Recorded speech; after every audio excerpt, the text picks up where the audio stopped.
রাজনীতির উষ্ণতা যেমন ছড়িয়ে পড়েছে সারা বাংলাদেশে, ঠিক তেমন রাজধানী ঢাকা শহরেও। এখন রাত প্রায় ৩টা, গভীর রাত। আমার ঠান্ডা জ্বর লেগেছিল, তাই একটা চা খাওয়ার খুব প্রয়োজন ছিল। বাসা থেকে বের হলাম প্রায় রাত তখন প্রায় ২টা। এত রাতে তো উত্তরা শহরে সব জায়গায় ভালো চা পাওয়া যায় না, তাই বাসা থেকে বের হয়ে পঞ্চবটি বলে এই জায়গাটা, এটা হচ্ছে আশুলিয়া থেকে বীরপুর রোড, ঠিক দিয়াবাড়ির সাথেই। এখানে ছোট ভাই পাপ্পুর চায়ের স্টল, অনেক চমৎকার চা বানায়। অ্যান্ড এই স্টলটা সে ২৪ ঘন্টাই খোলা রাখে। মাঝে মধ্যেই চা খাওয়ার খুব ইচ্ছে হলে গভীর রাতে এই পাপ্পুর চায়ের স্টলে যে চা খাওয়া হয়।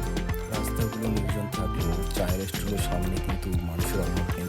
গভীর রাত, সে সাথে